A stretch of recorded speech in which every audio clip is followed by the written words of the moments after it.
not a single Republican on this committee has mentioned anything other than your position related to your nomination. I keep hearing my friends on the other side refer to personal attacks. One thing I can say and be very proud of on this committee from these Republicans, not a single person has talked about anything other than your stated positions as it relates to this nomination.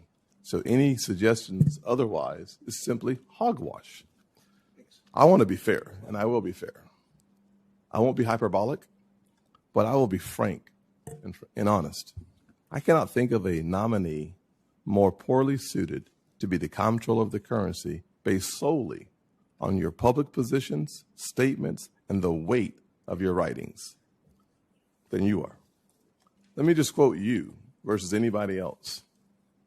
On the Green New Deal champion, you proposed taking economic and climate policy making from Congress and creating an unaccountable bureaucracy called the National Investment Authority. In a roundtable this year, you pushed to make the NIA the dedicated institutional platform at the federal level for really being the kind of fighting muscle of the Green New Deal and fighting muscle of, all of these other movements that pursuing environmental justice, social, economic justice, equality, and so on. Your disdain for the financial services industry. In 2019, in a documentary titled, I'll be kind, Buttholes, A Theory, you said, the financial services industry, in my view, and I don't think I'm alone here, is the quintessential butthole industry. Killing American Energy.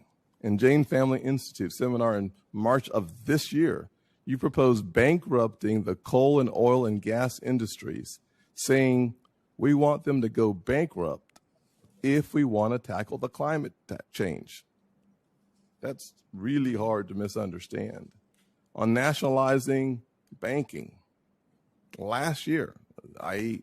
2020, not 10 years ago, not 20 years ago, just last year, paper you titled The People's Ledger, How to Democratize Money and Finance the Economy. You proposed reforms to, and I quote, effectively end banking as we know it by nationalizing, the quote you had was effectively ending banking as we know it.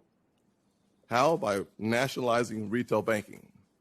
As it relates to the end of private banking, your words, no one else's. This year, not 5 years ago, not 10 years ago, not 20 years ago, this year, you said you proposed to imagine what it would be like if instead of just a public option for deposit banking,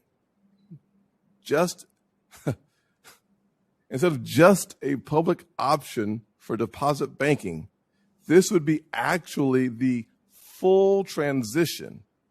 In other words, there would be no more private bank deposit accounts, and all of the deposit accounts would be held directly at the Fed. I want to say that one more time because this is what really, among all the other comments, it's quite disturbing. This is not a position that you took years ago. This is something that you spoke to this year. And I quote, imagine what it would be like if, instead of just a public option for deposit banking, this would be actually the full transition. In other words, there would be no more private bank deposit accounts, and all of the deposit accounts will be held directly at the Fed. I don't have any questions for you because there's nothing you can say today to undo what you've said for years, including this year.